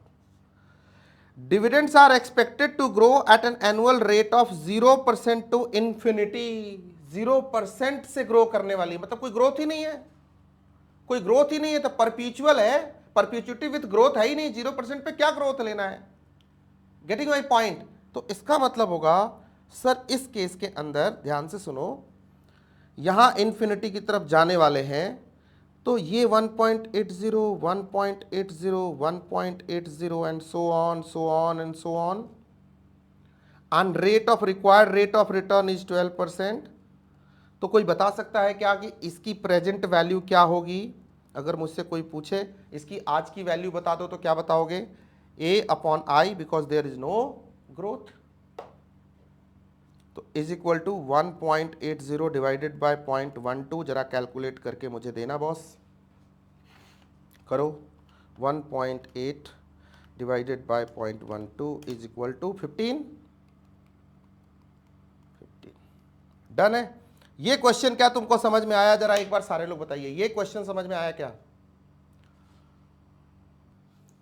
बिल्कुल ध्यान से सोच के बताओ कि ये क्वेश्चन आपको समझ में आया क्या? इजी था क्या? सर ये बहुत ही आसान था, यहां पे आपसे धोखा हो सकता था। ध्यान से सुनो, अब आ जाओ सर इसके पार्ट 2 के ऊपर। तो ये आप लिख लो यहां पे, ये हमारा पार्ट 1 क्लियर है। अब आ गए हम पार्ट 2 के ऊपर। यहां थोड़ा केयरफुल हो जाएंगे बॉस, थोड़ा सा ट्विस्ट और आएगा। Dividends are expected to grow at a constant annual rate of 5% to infinity. तो कुछ भी नहीं है सर, ए अपॉन जो भी है 12% माइनस अपना जो भी है अपना 0.5% निकल आएगा, नहीं निकलेगा। ग्रोथ को माइनस करके नहीं निकलेगा। ध्यान से सुनो, एक चीज जो तुमने यहां मिस करी है, जस्ट पेड। इसकी टाइमलाइन जरा बना के देखो, इसलिए टाइमलाइन टेक्निक हमेशा सक्सेसफुल है। इसकी टाइमलाइन जरा बनाओ। मैंने क्या बोला था कि dividend 1.80 is at 0.0 just paid. तो जब पहले साल को ये पे करेगी तो ये क्या करेगी? प्लस 5% करके पे करेगी। बोलो यस और नो। और उसके बाद ये कांस्टेंट रहेगा 5%, 5%, 5%, मतलब उसके बाद ये कांस्टेंट रहेगा। ऐसा ही है ना? ऐसा ही है ना? नहीं ऐसा नहीं है तो बताओ कैसा है? एक बार फिर से देखो question. Dividend are expected to grow at a constant annual rate of 5% to infinity. मतलब जो हमारा डिविडेंड होगा, जो बेस डिविडेंड होगा, वो D0 नहीं D1 होगा। जो फर्स्ट ईयर का डिविडेंड होगा उस पे हम करेंगे ना, वहां से मिलना eight the end of the year. At the beginning of the year तो है ही नहीं इसमें, क्योंकि इसमें लिखा हुआ है at the end of the year, लिखा हुआ है, मेंशन था, मैंने अंडरलाइन किया था।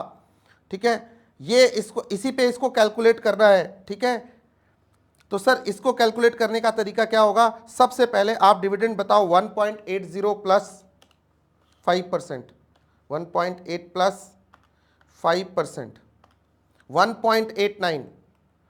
The dividend is 1.89। अब यहां से 5%, तो आपका बेस डिविडेंड क्या हो गया? 1.89। अब आपका फॉर्मूला किस ए पे लगेगा? ए क्या हो गया? A is this. Now your formula of growth will be A upon I minus G, that is 1.89 upon 0.12 minus 0.05। बताओ 1.89 upon 0.07। yes or no? is it clear or not? समझ में आया कि नहीं आया? ये छोटी सी बात थी, बट ये मिस्टेक हो सकती थी, ये आपको ध्यान में रखनी है। बस एक ही ट्रिक था और कुछ भी नहीं है। मतलब यह सावधानी से गलती से गलती हो जाती है। इंसान अगर रीडिंग करने में जरा सी मिस्टेक करे तो फर्स्ट टाइम ये गलती हो सकती है, नेक्स्ट टाइम करोगे कभी नहीं होगी लाइफ में। अब तुम्हें लगेगा ये तो बहुत ही आसान था, सर ने एवं ही बताया, बताने की क्या जरूरत है, तो हम वैसे भी समझ रहे थे। ठीक है, अब आज के बाद किसी को ये दिक्कत नहीं होगी, क्योंकि वो डिविडेंड को देखेंगे, घूर घूर के पढ़ेंगे, उसको अच्छे से ध्यान देके पढ़ेंगे, भाई क्या बोल रहा है, कब दे रहा है, कहाँ दे रहा है, 0 पे दे रहा है, 1 पे दे रहा है, एंड फिर 2 पे, तो फिर यहां से 5% जुड़ता चला जाएगा इन्फिनाइट तक। अब क्लियर है, परपेचुइटी विथ ग्रोथ है, but base is 1.89 and that is, बोलो 1.89 कैलकुलेट करो, divided by 0.07 is equal to 27। This is the answer, this is your point 2 का आंसर। थोड़ा सा ट्रिक था। अब आ जाओ पॉइंट 3 के अंदर, वो बहुत ही कमाल का ट्रिक है। ठीक है, अब देखो पॉइंट 3 को देखो। Dividends are expected to grow at an annual rate of 5% for each of the next 3 years।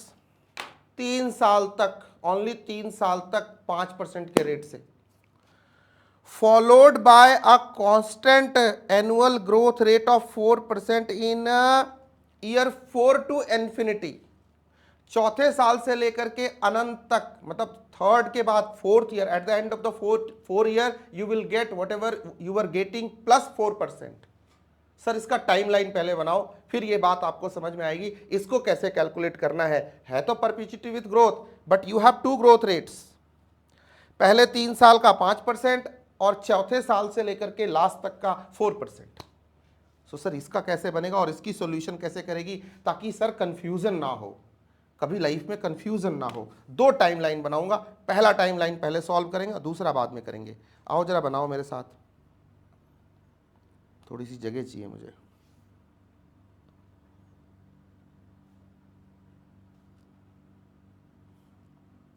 ये है 0 1 2 3, ठीक है।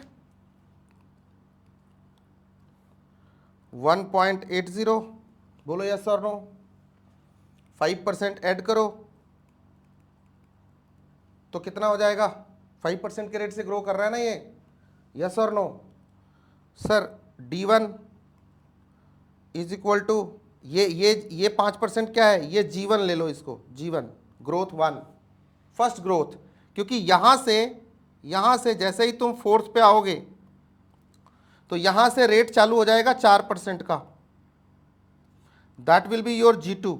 I am just taking it G2, अभी से इसको मैं डिनोट करके चल रहा हूं G2, ठीक है। ये G1, ये G2, G3 नहीं है, और ये इन्फिनिटी तक चलेगा, उसके बाद अपने को टेंशन नहीं है, यहां से लेकर के आगे तक टेंशन नहीं है, यहां से यहां तक सारी टेंशन है। D2 D3 and this will be D4, ठीक है। ऐसे कैलकुलेशन को पहले बांट दो अच्छे टुकड़े में, D5 D6 D इन्फिनिटी चलता जाएगा वो, ठीक है, D इन्फिनाइट ऐसा, और यहां पे फिर अपना प्लस 4% एटसेट्रा, ये चलता जाएगा, ठीक है। अब D1 D2 D3 मेरे को कैलकुलेट करके दो फटाफट, सारे बताओ। 1.89 प्लस, आगे चलो, 1.98 isn't it, 1.89 plus 5%, 1.98 plus 5%, 2.08, ठीक है, प्लस 4%, बोलो yes sir no, plus 4%, 2.16 isn't it, 167, 2.16, और यहां से फिर 4%, ये डन है। इतनी बात समझ में आ गई, पहले इतना नोटो और इतना सोच लो पहले। अब हमें करना क्या है, हमें सर इसको भी डिस्काउंट करना है, इसको भी डिस्काउंट करना है, इसको भी डिस्काउंट करना है, इंडिविजुअली डिस्काउंट करना है, प्लस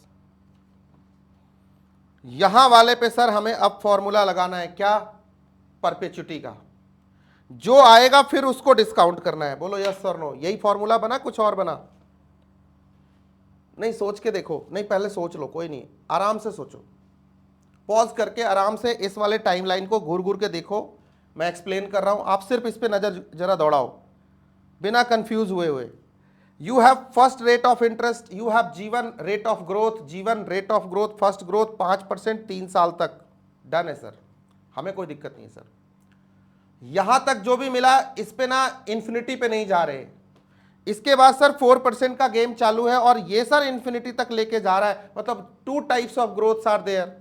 तो पहली चीज तो ये कि 1.80 नहीं कंसीडर होगा, ये 0 है, हम D1 से उठाना शुरू करेंगे, इसको पीवी में करेंगे, ये तो ऑलरेडी दे चुका है वो at the end of the year.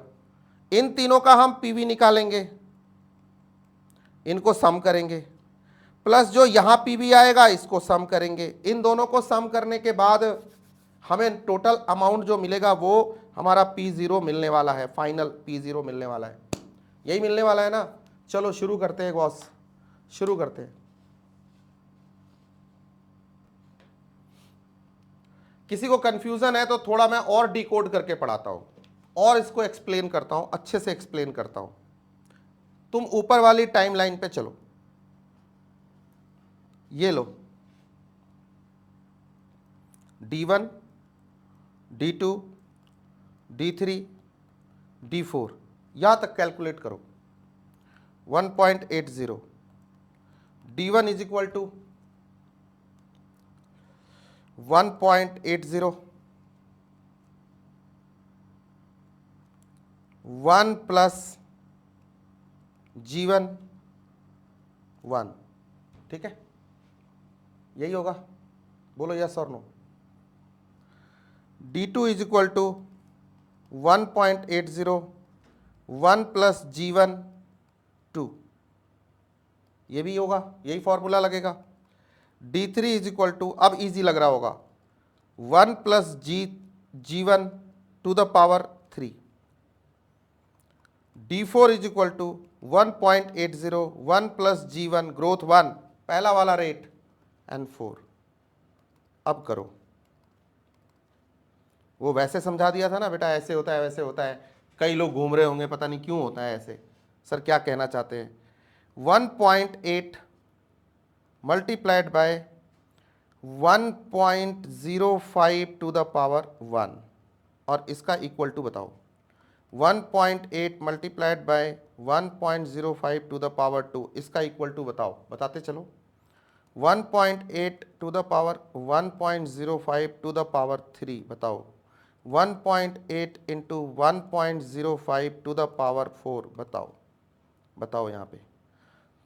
1.89 1.98 I think 1.98 2 कहाँ गया वो कैलकुलेटर है, 2.08 नहीं अभी सॉल्व किया, 2.08 और यहाँ पे 1.08। ओहो सॉरी यार, गलत कर दिया ना मैंने, नहीं गलत कर दिया क्या,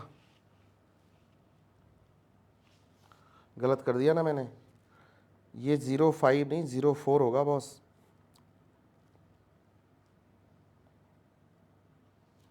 और यहाँ G2 होगा,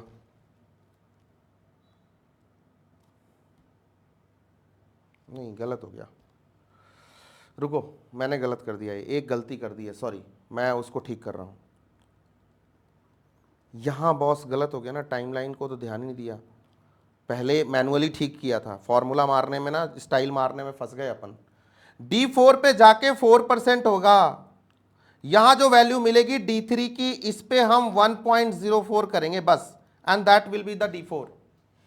तो सर वो कर लो D4, एरर, अपोलॉजी के साथ error. Sir 2.08 1 plus G2 to the power 1, एक साल का बस 4%, वो नया मिल जाएगा हमें, फिर उसके बाद हम अपना परपेचुटी का अपना लगा लेंगे जो भी लगाना है हमें।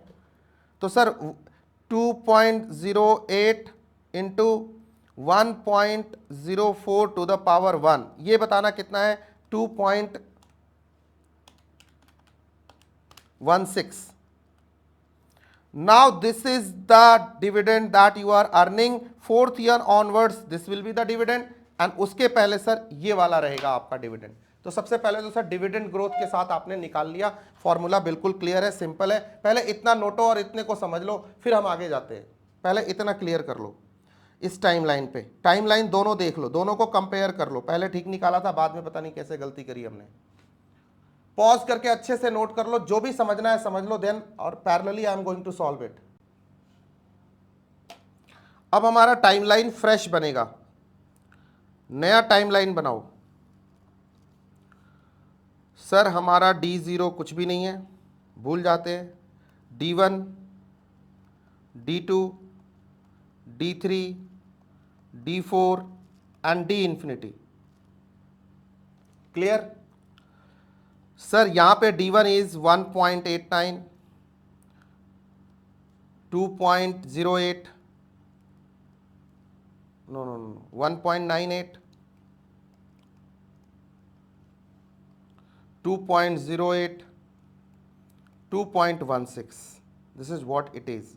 ये अलग रहने दो, ये 4% का है, ये 5% का है, ये G1 वाला है, ये G2 वाला है, लेकिन एक्सपेक्टेड रेट ऑफ रिटर्न दोनों के लिए कॉमन है, और वो क्या है, at the rate 12%, at the rate 12%। Am I correct? और कुछ अलग है? चेक कर लो क्वेश्चन में एक बार, एट द रेट 12%, क्योंकि फिर एक गलती होगी, फिर पूरा सवाल गलत होएगा। Expected rate is eight the rate 12%, बिल्कुल सही जवाब। चलिए मित्र आ जाओ। अब सर इन सब को डिस्काउंट करो, इनको डिस्काउंट करो सारे को। यहां डिस्काउंट का फॉर्मूला अलग लगेगा, इनका तो अनइवन कैश फ्लो है, इक्वल होगा। करो, कैसे होगा? तो sir 1.89 divided by 1.12 to the power 1 plus 1.98 upon 1.12 to the power 2 plus 2.08 divided by 1.12 to the power 3। Sir इन तीनों का जरा कैलकुलेशन लेके आइए यहाँ पे, प्लीज़ लेके आइए आप यहाँ पे, यहाँ ले आइए और यहाँ प्लस कीजिए। अब हम आ जाते हैं इस वाले पार्ट पे। जब तक आप ये करोगे मैं अब इसकी प्रेजेंट वैल्यू निकालता हूँ। तो इसकी प्रेजेंट वैल्यू तो अपने को क्लियर है, परपेचुइटी विथ ग्रोथ है, a upon i minus g is equal to 2.16 divided by 12%, 0.12 minus 0.04 is equal to 2.16 divided by 0.08। बताओ भाई कितना, हाउ मच? ये अमाउंट बताओ, आप ये अमाउंट बताओ, दोनों को क्लब करते हैं। उसके दोनों को पहले आप बताओ, फिर उसके बाद बात करना शुरू करते हैं। सर ये तो होगा 27, ठीक है, 2.16 upon 0.08 is equal to 27, exact 27, ठीक है। ये वाला अमाउंट होगा सर 1.69, दूसरा अमाउंट होगा 1.58 और तीसरा अमाउंट होगा 1.48। और टोटल कितना हो जाएगा? तो टोटल करके देखो,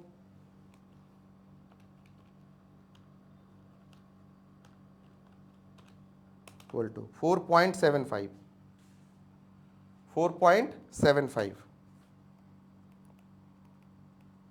ठीक है।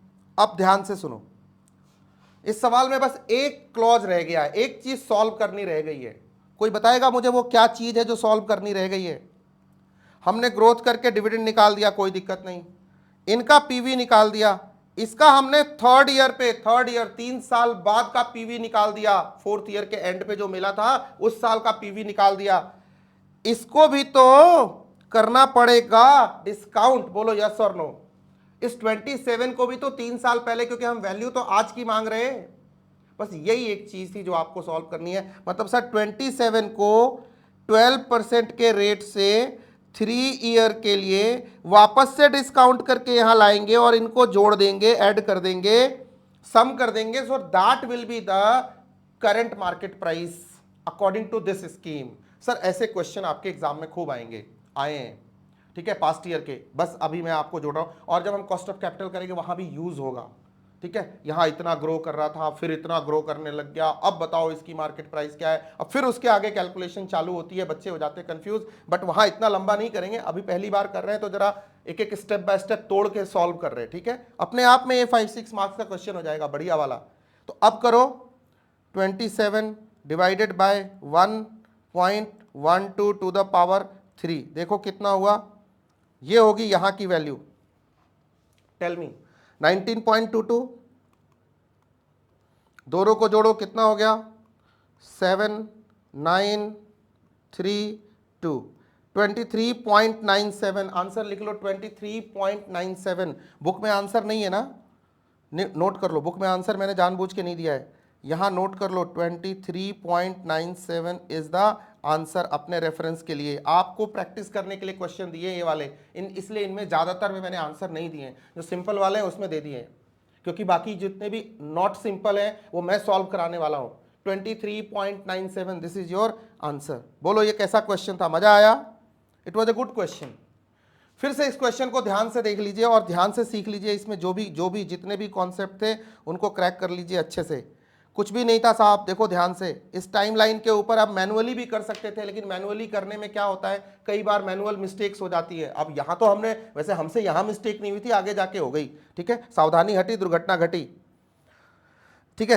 फर्स्ट सेकंड तो बिल्कुल सिंपल था, फर्स्ट सिंपल था, सेकंड में 1.89 वाला ट्रिक था, वो भी आसान था, ठीक है, वो कोई मुश्किल नहीं था, वो तो कॉमन सेंस है, कई बार आंखों से हट जाती है, आंखों से दूर ना हो दिल से उतर जाएगा, वो वाला सीन था। इस वाले में क्या था, पहले 3 साल तक 5% ग्रोथ 1, फिर सेकंड ग्रोथ चालू हो गई 4% के रेट से इन्फिनिटी तक। तो सबसे पहले इसकी परपेचुइटी हमें निकालनी पड़ेगी 4 टू एंड।